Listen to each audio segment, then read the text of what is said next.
Does anyone truly understand ADHD? What if it's not what you imagined, and you could actually change how you deal with it?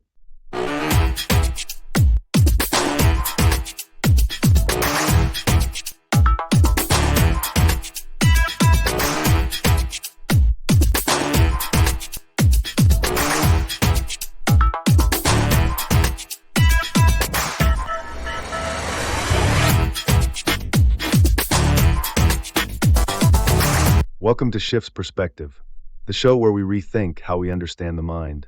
Today, we're talking ADHD, challenging what most people think they know, and seeing how it actually shows up in everyday life.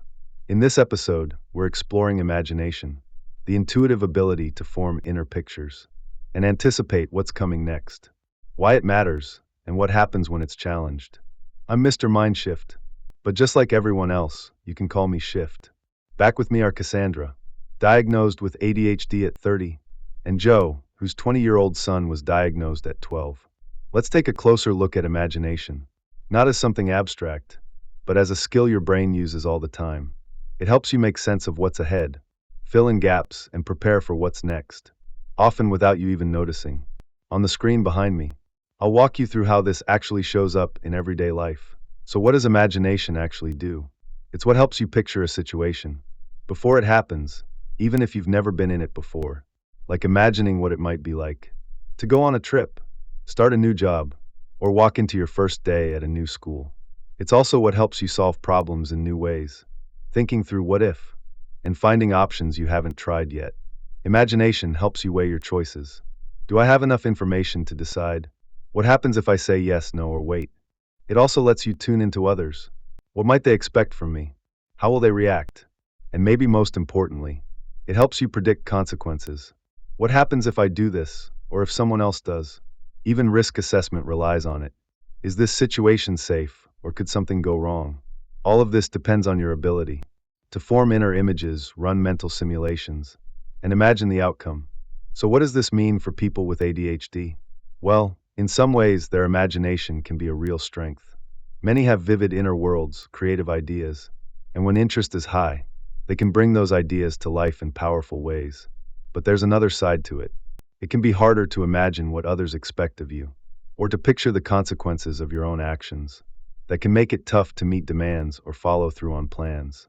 And in some cases, that lack of foresight can lead to impulsive or even risky behavior. Some may be more vulnerable to being taken advantage of, financially, emotionally, sexually, or drawn into situations they don't fully understand, until it's too late. Joe, I'm curious how this lands with you. Do you recognize any of this in your son's experience? Yeah, that really hits home. My son's always had big ideas, and when he's into something, he can go all in and create amazing stuff. But seeing what's ahead, that's where it's been tough. A lot of the trouble he got into, the drugs, the wrong crowd, even legal stuff, wasn't about being reckless on purpose. He just didn't always see where things were heading. He said yes too fast, without really knowing what he was getting into. And there were times he was clearly being used, but he didn't see it. So yeah, this part makes a lot of sense. Thanks for sharing that, Joe. It really puts things in perspective, and I think a lot of people watching will recognize exactly what you're describing. Because that's the thing. Imagination can be both a strength and a struggle, depending on how it plays out. Cassandra, what about you? Have you experienced this in your own way, either as something challenging or as a strength that's helped you? Yeah, I actually think this is one of those areas where I felt both really strong and really stuck. I've always had a vivid imagination. I can see ideas, stories, and even future goals so clearly.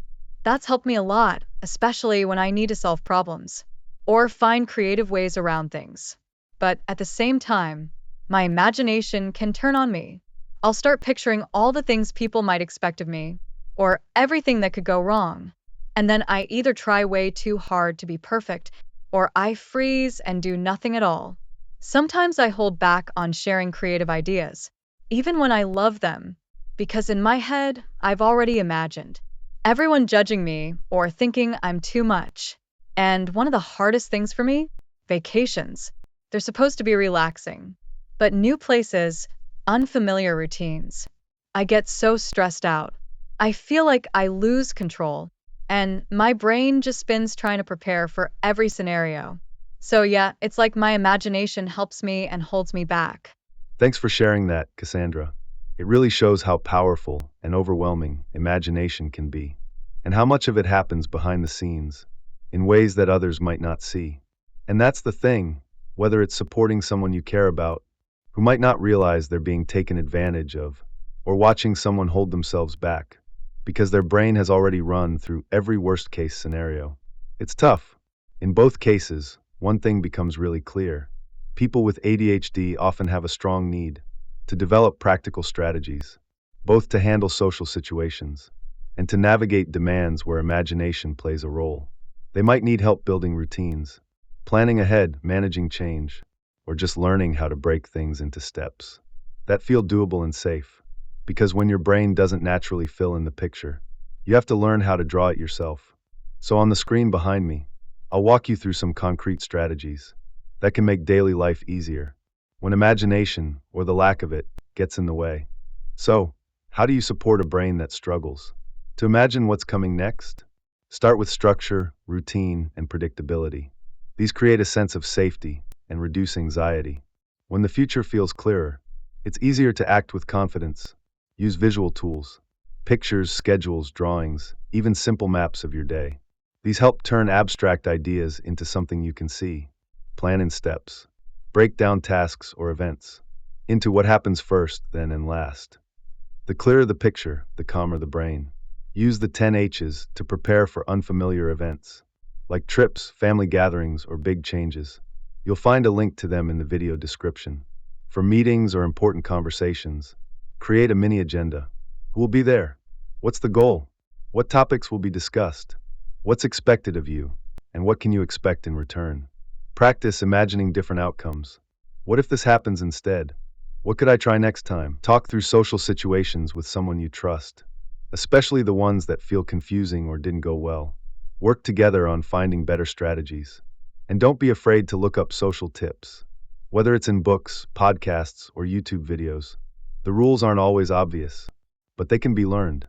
Most importantly, give your brain time to reflect and prepare. Sometimes just slowing down is the first step towards seeing what comes next. What if understanding ADHD wasn't about labels, but about unlocking potential?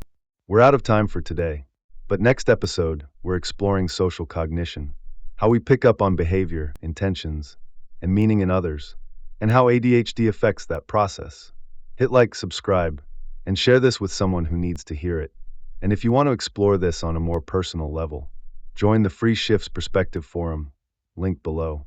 And for those who want to go deeper, you'll also find worksheets, tools, and extra content in the description.